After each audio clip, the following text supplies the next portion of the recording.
Welcome to another fabulous episode of My Orgasmic Life. I'm your hostess with the mostest, Gaia Morrissette. And on My Orgasmic Life show today, we're going to do a two-parter as we do every month. Part one will be free for the audience to listen at your leisure. Part two, though, will be us getting into the logistics of the how-tos, which is only available for my Patreon people. So that'll cost you $5 if you want part two. Okay, I just wanted to give you full disclosure before you started to listen to part one. And you're like, I wanted part two and I don't want to pay. So anyway, so that's all about being consensual and ethical. All right, so that's the plan today. So we're going to talk about the other housekeeping thing that I want to talk to you is Tickle.life. So today's episode is brought to you and sponsored by Tickle.life, which is an epic. I host their podcast. They do, it's a platform for sexual education, wellness. It's global. So go check it out. And then the third thing that I wanted to talk about before we get into our topic is I'm calling for guests. Tickle.life podcast is looking for guests to come talk on the show, Tickle.life's podcast, about your first kiss, your first date, your first oral sex, your first intercourse, your first kinky party, your first whatever. And so if you want to be anonymous, we can make sure that we use a different name and you don't have to have the video on. So if you're interested, how to do that will be in the show notes after the show. Okay. All right. So let's get into our topic. Yay. I'm so excited to talk to you about this. Just hold on here. Let me get into, there we go. Okay. So here, the reason why we are talking about this is because I get this question all the time. When should I tell somebody I am kinky that I am potentially dating while I'm in the dating world? And this is the thing, is that I'm going to say, probably what I'm going to say, you're going to be like, what? No way, Gaia. But this is true, okay? I am kinky should be in your profile. And the reason that it should be in your profile is because what is the point of getting into a relationship with somebody who's not going to be okay with being kinky? They're not compatible, or they are kinky and they're not compatible with your kinks, especially if you're going to be doing monogamy or conscious monogamy. And why are we keeping it a secret? Because that means that we're carrying shame, and we're carrying shame about who we are as a sexual being.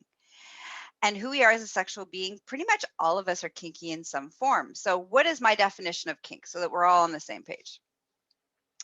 So kink is any sexual activity that sexual and pleasure gratifying, sexually gratifying activity that brings you pleasure that is not vanilla.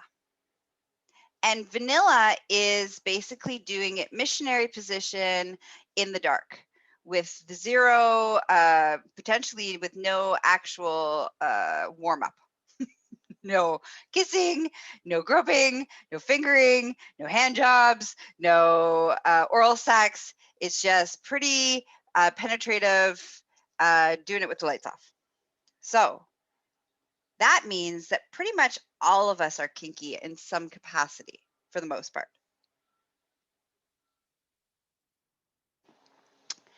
And the reason that we carry shame, let's talk about this. Why do we carry shame? There's two things that we don't talk about when we're first dating people.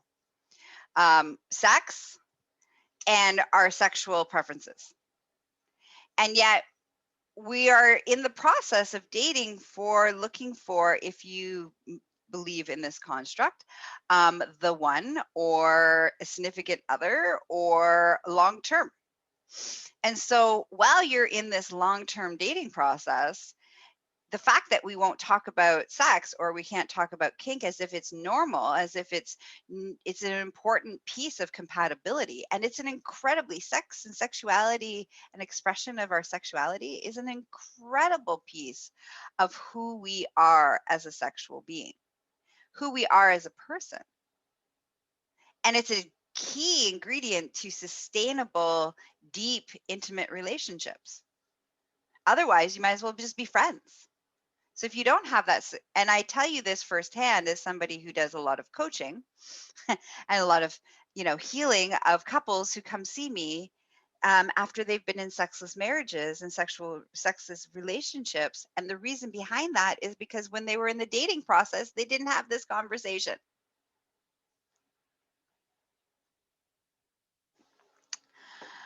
So the first thing I want to talk about, so part 2, we're going to get into like, how do we have that conversation? How do we bring up that topic? How do we navigate that? Not only if you are in the dating process, but if you are in a relationship and you've never had that conversation, how do you have that conversation? So that's going to be in part 2.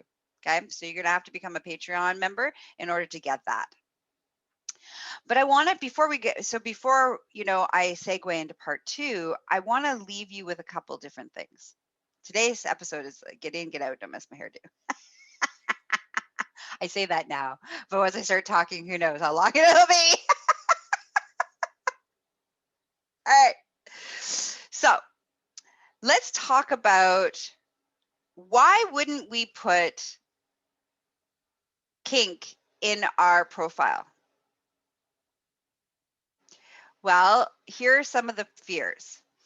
There's shame about that we're kinky and we think there's something wrong with us. And if that's the case, I recommend coming and seeing me so we can heal that and we can release that and let go of that, because there is nothing wrong with you. Like I said earlier, pretty much most of the world is kinky in some capacity. What level of kink, what kind of kink, that varies from person to person. But our true desires deep inside us move beyond just doing it in the dark missionary style and heteronormative. Okay. So this is really, really important. Hello. Thanks for being on the live with me. Okay. So that's number 1. All right. Why are we carrying this fear that we are a weirdo and a freak? Because we're kinky. So let's all take a breath together.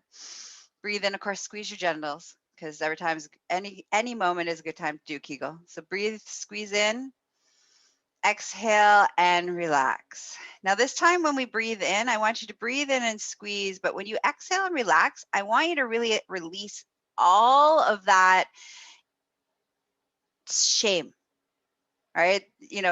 Shame is deep. So if you need more support, which you might need a lot more support, please reach out to me and you can find me at GaiaMorrissette.com.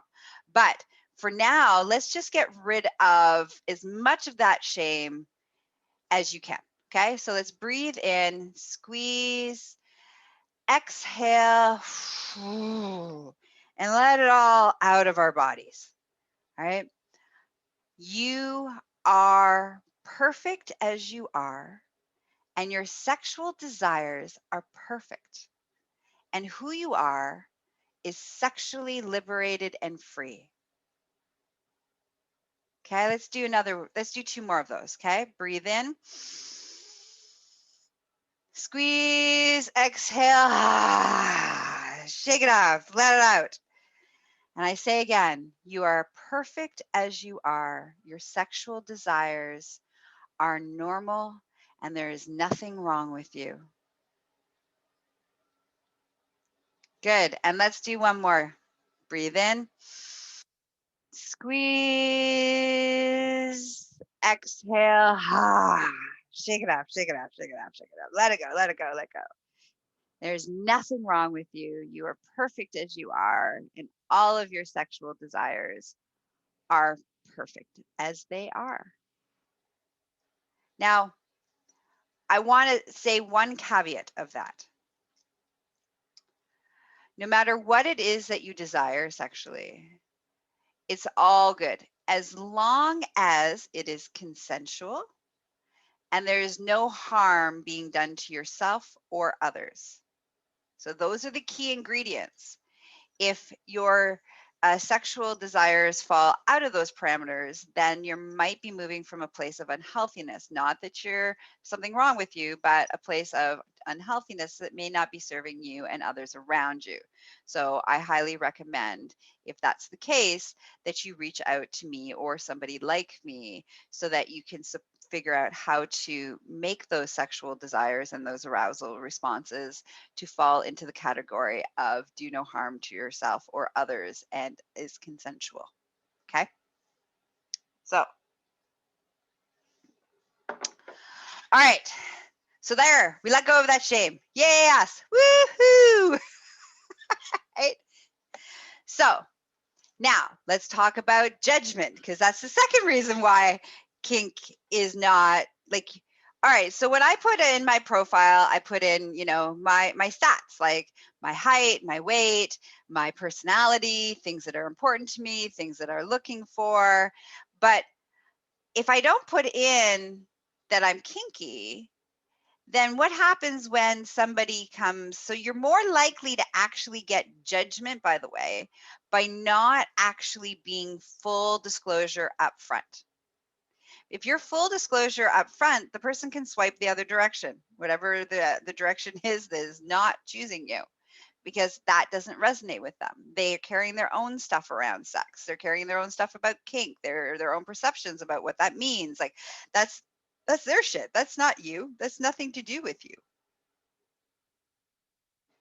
And so by putting it in your profile, it weeds out, this makes your life easier. It weeds out those moments where somebody else's shame, somebody else's fear, somebody else, which is what judgment is, by the way, is it weeds them out. You don't have to deal with them, which is beautiful.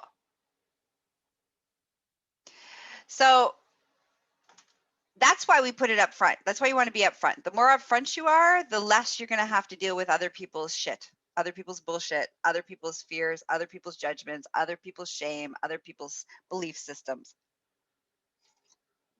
Because remember, the whole premise of like dating people is like kind of falls into a couple categories. And all of them is about compatibility. So category one is you're looking for a partner or partners, depending on your love paradigms. And those partners, oh, I got something on my chin. All right, sorry, moving on. All right. So you're looking for a partner or partners, depending on what your relationship styles are. And so the idea about having a partner or partners is that they're compatible. And a big part of compatibility is sexual compatibility. So if you happen to be kinky, and that person is directly opposed to kinky, or you have specific kinks, because this is the important thing, is that just because I said all of us are kinky, pretty much all of us are kinky, everybody has different levels of kink and different things that turn them on. So that's another layer. So the first layer is like, can somebody be good with you being kinky? Number one, which gives you an idea of where they fall in the spectrum of sexually liberated and free and empowered. So that's number one. But number two is seeing what kind of kinks you have and what kind of kinks they have, and are those kinks compatible? Because if you have a kink that's very much integral to a point, kink turned into or is a fetish. So for example, so here I need to do definitions. Definition time. So kink is something that an activity or an object or something that brings you sexual gratification, but it doesn't have to exist in every sexual experience. A fetish is something that must exist in every sex for you to have sexual gratification. It must exist. So that's the difference between a kink and a fetish. So if you have a fetish, for example, then that person needs to be sexually compatible with you. Otherwise, you are not going to be sexually satisfied the whole relationship. That's kind of an important thing. So we need that compatibility. And the only way we know if we are compatible is if we give the information up front, have the conversation. So that's one category, looking for a partner, partners for an actual relationship. And then we're dating for sex, that we want to get some action. Well, if you want action and you want action that's going to make you happy and satisfied and sexually satisfied, then you want to have somebody and find somebody that's compatible with you.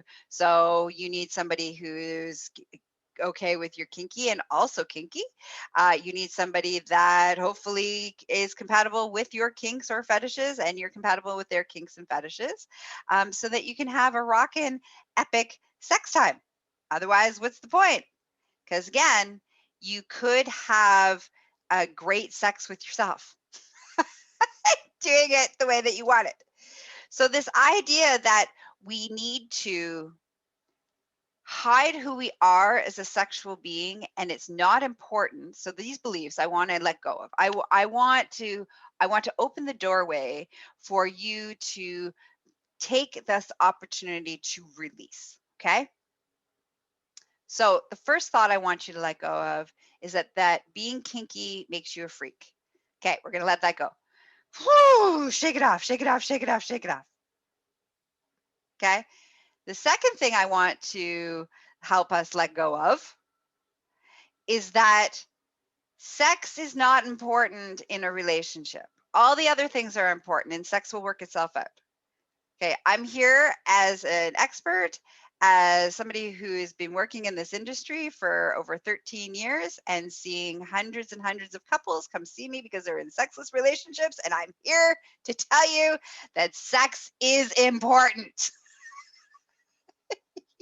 It is the thing that's going to make or break your relationship. Okay? So whether you are having sex with each other or you have an open relationship and you're having sex with other people, sex is an important part of sustainability in intimate relationships. Otherwise, you can be roommates. Otherwise, you can be buddies. Okay?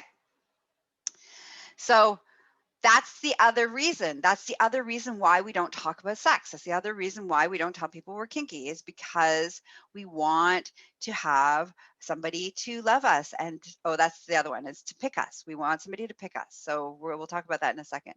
But because we've been taught that sex is not a priority, that it'll work itself out. If you have different religious beliefs, will that work itself out? Not often when it comes to child rearing.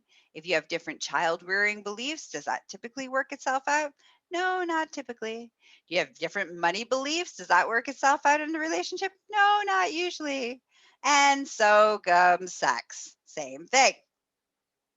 All right. The next thing I want us to look at and shake off is, but I really want them to pick me. I really want them to choose me.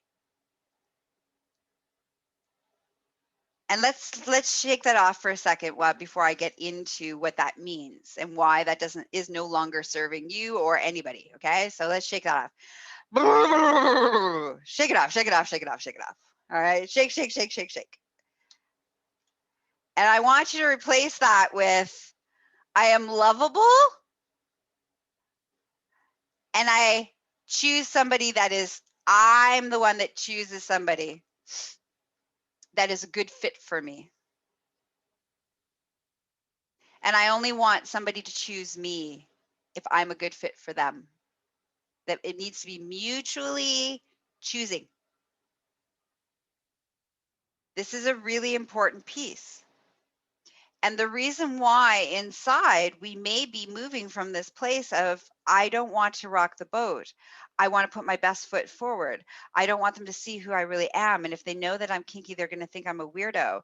And they're going to think this and they're going to think that.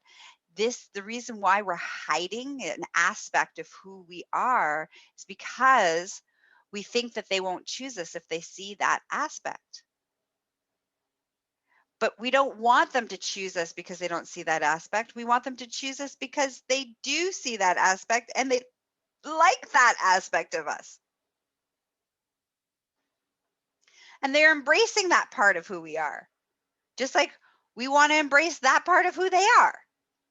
And being kinky is a great piece of embracing somebody's, it means that they have come to this place of self-acceptance, which is sexy and empowered and amazing.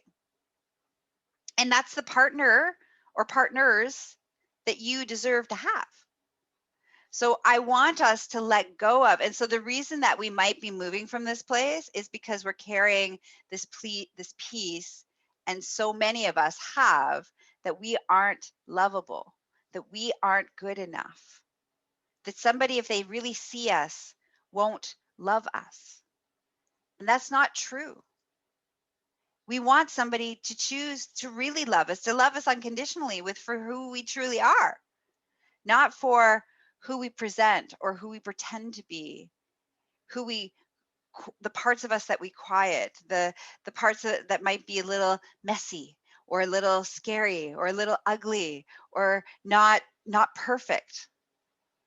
That's the beautiful pieces of, that's unconditional love. That's the relationships we want. That's the relationships that we want with ourselves, and that's the relationships that we want with others. And that's what we want to be able to give to others, not just receive that from others, but that's what we want to give to others. And the first part of doing that is accepting who you truly are and owning it and being proud of it. And anybody who's uncomfortable with it, that's on there, that's their stuff. And that's not somebody who you want in your world. It's certainly not somebody you want to roll around naked and have sex with.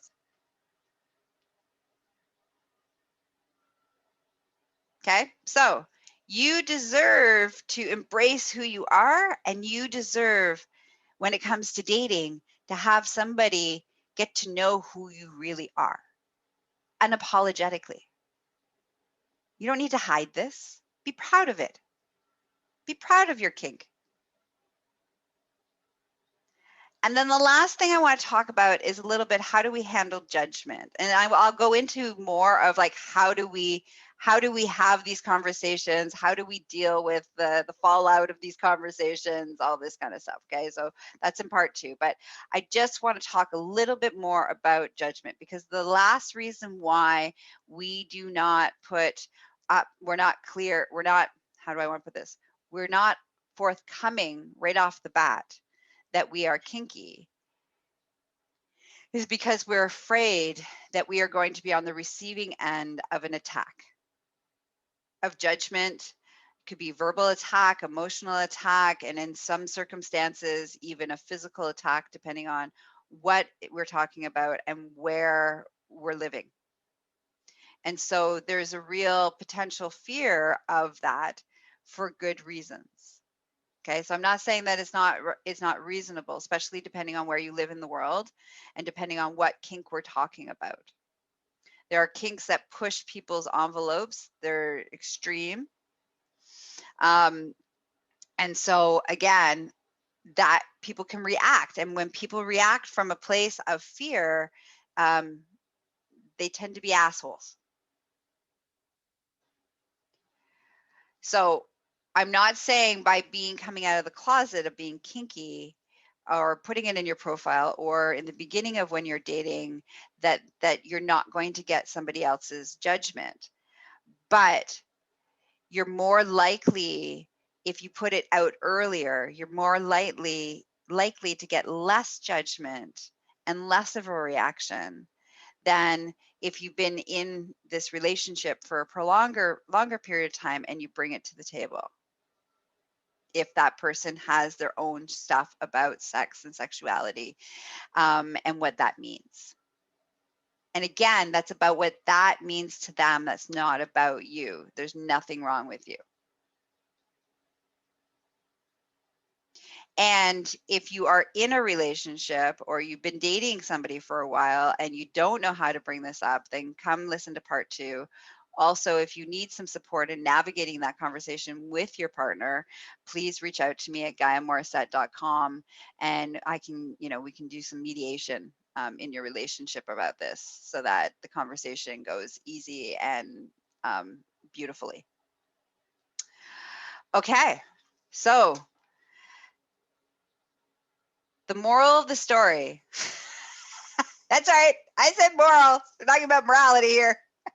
The moral of this story is put it in while you're dating, put it in your profile. If you are worried about the consequences of somebody coming along that you might, like a colleague, or that might affect in a work environment, then you want to make sure that your first interactions, the first couple interactions that you mentioned that you're kinky, and ask them if they're kinky.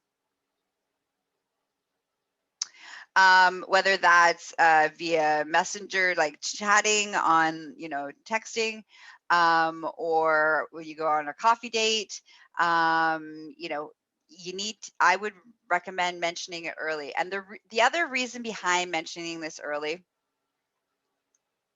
I know I said it was going to be a short one, but I start talking and there's so many pieces. So the other reason why you want to mention it early is before you get emotionally invested. And you don't want to be emotionally invested, because the minute you become emotionally invested, your body and your brain starts releasing these chemicals, these biochemicals in your body that make you high and also make you rather dumb. Say it how it is, all right? And it's the falling in love biochemical concoction that happens, and where everything that they do is just so amazing and you can't stop thinking about them. And the minute those chemicals start kicking in, all of your like early warning systems of potential red flags go out the window. You're not capable of seeing them for what they are. You're just like, oh, they're just so amazing. Oh.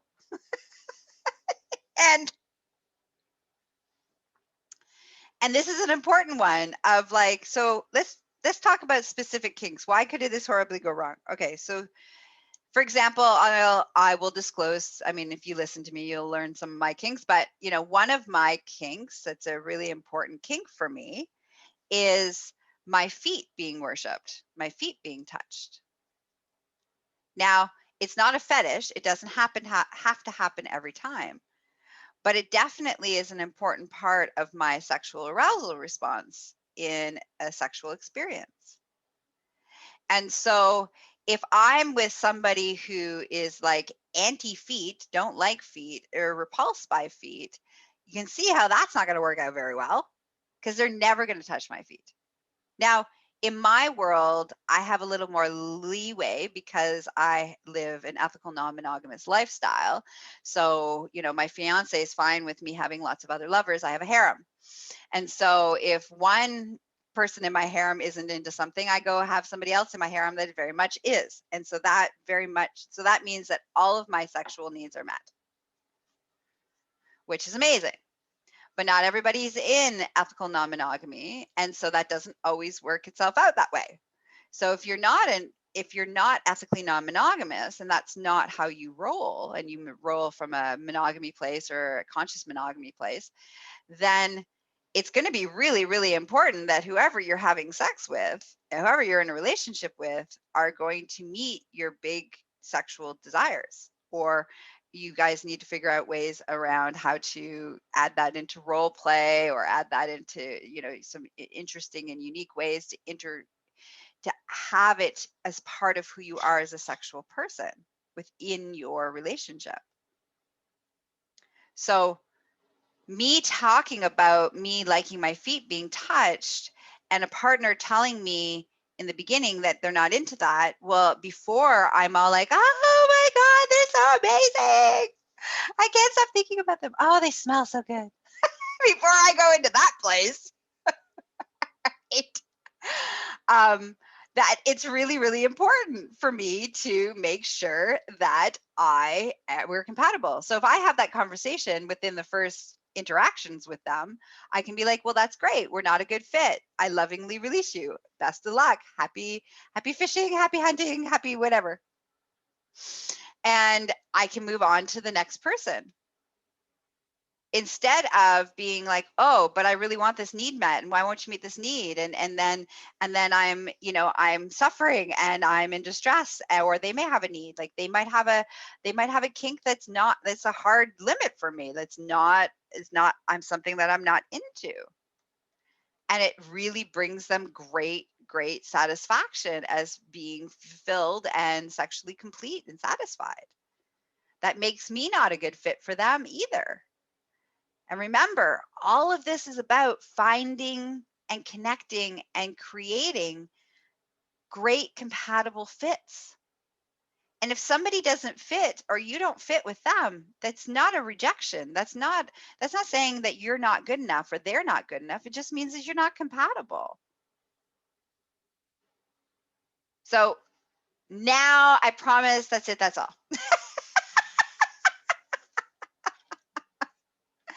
Thanks for listening. Thanks for being here. I hope this was inspirational. I hope that you are excited about moving in this new way. I hope you released a lot of that shit that doesn't serve you. And as a reminder, I have, if you want, there's a bunch of stuff that's going on I was really excited about. So number one, make sure you listen to part 2 on Patreon, which will be in the description of in the show notes. Number 2, through Patreon. Number 2 is I have a BDSM membership program where each month I take a kink and a particular kink or fetish, and I dive into it. It's private exclusive members. And so the first half of this, our live event, no, sorry, our online live streaming private event is teaching. So learning about the kink, how to do the kink safely, the tools, implements, the how-tos. And then the second part of the session is watching me actually explore that particular kink or fetish with another. And so you get to watch what actually happens and how you actually explore that, not just in theory, but practically. And then the last little bit of the session, you get to ask me or my demo Dolly, which is the person that I was exploring the kink with, any questions that you might have. And so this is a really amazing new way of exploring, expanding, and learning about different kinks that you may have, or you may not know that is there an arousal response and that maybe you want to try. So come join. I know, right? It's amazing. It's so exciting. So our next one is March 19th. It's monthly. And right now until May, I've extended our savings. You can join for $47 a month. All right, so that information will be in the notes as well. And then the last thing is that I have a BDSM 101 course, self-study course that you might be interested in. And don't forget to check out the hub. If you want to spend some time with me, you can go to GaiaMorrissette.com and it'll take you to all the worlds that I work in. Healing, trauma, sexual wellness, BDSM, everywhere. My podcast. And don't forget, if you're interested in being a guest on Tickle.life's podcast, you can send me a private message and I'll get you set up on how to become a guest. Mwah. Have a juicy day. Bye-bye.